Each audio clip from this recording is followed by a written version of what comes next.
بسم اللہ الرحمن الرحیم۔ السلام علیکم۔ شکر ادا کیجیے۔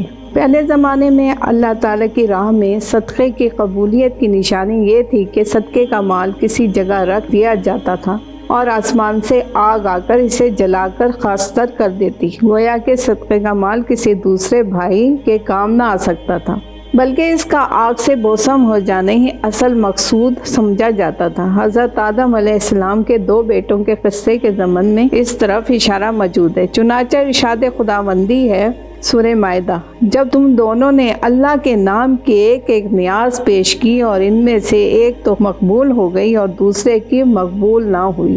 مفسرین لکھتے ہیں کہ جب حضرت آدم علیہ السلام کے 2 بیٹوں حابیل اور قابیل میں اختلاف ہوا تو حضرت آدم علیہ السلام نے فرمایا کہ تم دونوں اللہ کے دربار میں صدقہ پیش کرو، سو جس کا صدقہ قبول ہوگا وہی حق پر سمجھا جائے گا۔ چنانچہ حابیل نے بکری کا بچہ پیش کیا جو قبول ہو گیا، یعنی آسمانی آگ نے اسے جلا دیا، اور قابیل نے غلہ پیش کیا جو قبول نہیں کیا گیا۔ علامہ آلوسی فرماتے ہیں بس آگ نے اتر کر حابیل کی نیاز کو کھا لیا اور یہ قبولیت کی نشانی تھی، اور صدقہ خیرات کا کھانا پہلی شریعتوں میں جائز نہ تھا، اور آگ نے قابیل کی نیاز چھوڑ دی جس پر وہ غضبناک ہوا۔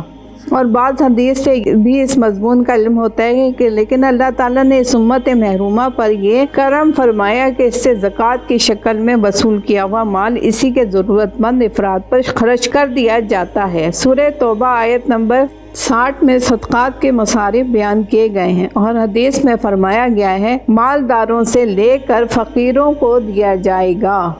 اس حکم کی وجہ سے زکوٰۃ دینا اور آسان ہو گیا کہ ہم اپنے مال کو ضائع نہیں کریں بلکہ اپنے ہی بھائیوں کی ضرورت پوری کر رہے ہیں۔ اپنے محتاج بھائی کی حاجت روی پر صرف کرنا دراصل اللہ تعالیٰ ہی کو دینا ہے۔ ایک صحیح حدیث میں جناب رسول اللہ صلی اللہ علیہ وآلہ وسلم نے ارشاد فرمایا کہ قیامت کے دن اللہ تبارک و تعالیٰ ایک شخص سے سوال کرے گا کہ اے آدم کے بیٹے میں بیمار ہوا، پھر تو نے میری مجاز پرسی نہ کی، تو وہ شخص حیرت سے پوچھے گا کہ اے میرے رب، بھلا میں آپ کی کیسے عبادت کرتا، آپ تو سارے جہانوں کے پروردگار ہیں۔ تو اللہ تعالیٰ ارشاد فرمائیں گے کیا تمہیں پتہ نہیں تھا کہ میرا فلاں بندہ بیمار ہے، پھر بھی تم نے اس کی عیادت نہیں کی؟ کیا تمہیں معلوم نہیں کہ اگر تم اس کی عیادت کو جاتے تو مجھے اس کے پاس پاتے؟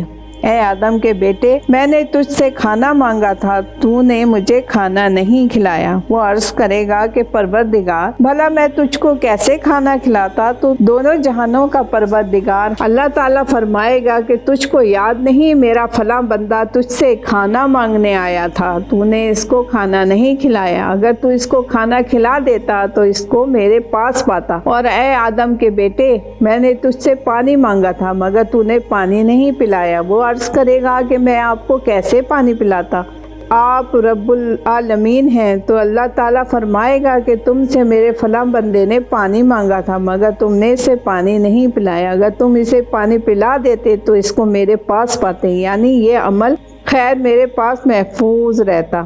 پھر غور فرمائیے کہ پورے مال کا صرف 40واں حصہ سال بھر میں فرض کی حیثیت سے نکالنا ضروری قرار دیا گیا، اور یہ بھی مطلق نہیں بلکہ وہ مال جو اپنے اندر بڑھنے کی صلاحیت رکھتا ہو اور ضرورت اصلیہ سے زائد ہو، اس پر 1 سال اس حالت میں گزر گیا ہو کہ نصاب کلی یا جزئی طور پر باقی ہو۔ ان سب شرائط کے پائے جانے کے بعد ہی زکوٰۃ کی ادائیگی لازم ہوتی ہے۔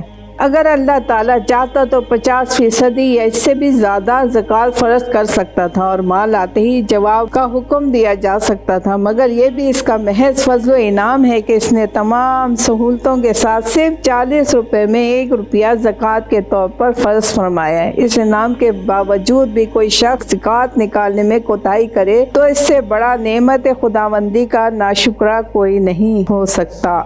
جزاک اللہ۔